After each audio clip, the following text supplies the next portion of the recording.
Christiana Camille, and my mom named me Christiana because she went to college in New York City to be an actress. And she didn't finish her school up there, but she knew an actress in college who she just loved and thought was absolutely wonderful and all these things. And so she decided to name me that. And she didn't tell me that until I was probably in high school, at which point I had already been performing in musical theater and musicals for like 10 years at that point. So when people tell you that, like, you know, your name kind of like, you kind of like follow after your name, that actually happens.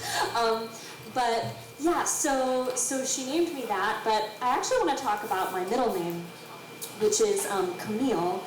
And so she named me this because in 1995 when I was born, the Hurricane Camille was coming through. And so for whatever reason, she just kind of felt like, you know, that would be a good name for me. And I grew up and I was always really kind of an emotional child, and I was an emotional person.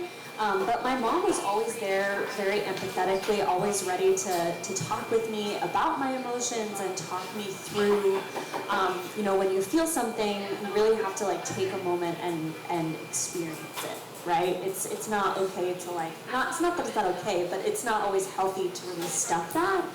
And so she's the most amazing empath. And it came to a point where I was in high school, and I was having some really serious emotional issues, and so she would take me out every once in a while, and we would just talk while we were doing the grocery shopping, and we always kind of came back to this idea, like, we would both love a cat, and if we had a cat, we would name it Abraham DeLacy Giuseppe Casey Thomas O'Malley, after that animal.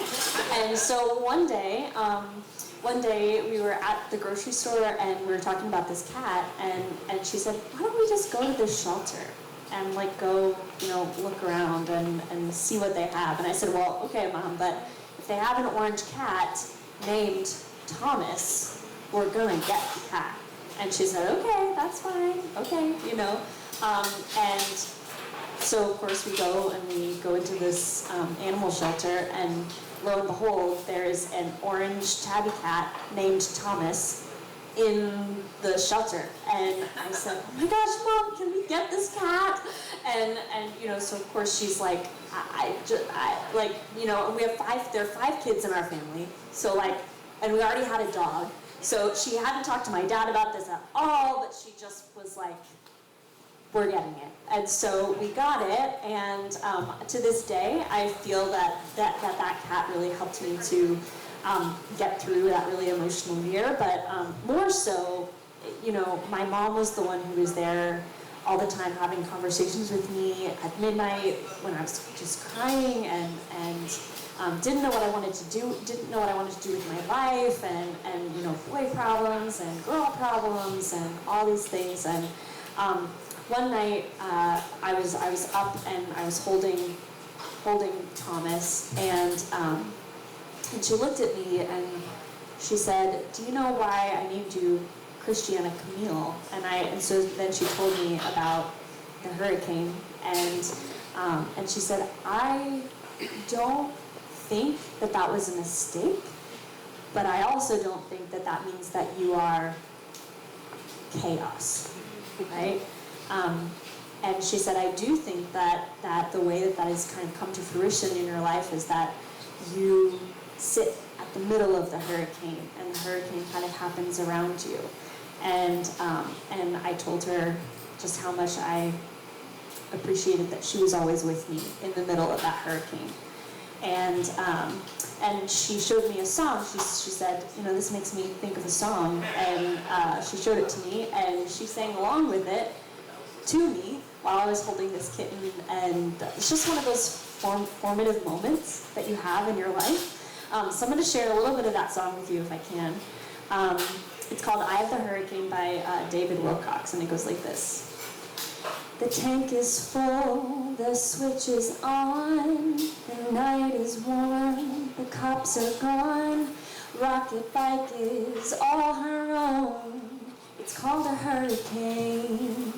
She told me once it's quite alright, it's shaped so there's this place inside where if you're moving you can hide, safe within the rain. She wants to run away, but there's nowhere that she can go, nowhere the pain won't come again. But she can hide in the pouring rain. She rides the eye of the hurricane. So I just wanted to thank my mom for so to all you moms out there who are riding with your daughters in the eye of the hurricane, I just want to thank you so much for sacrificing your energy, sacrificing your time, and making your children the center of your life. And that is no small task, that is no small job, and so thank you all so much for doing that.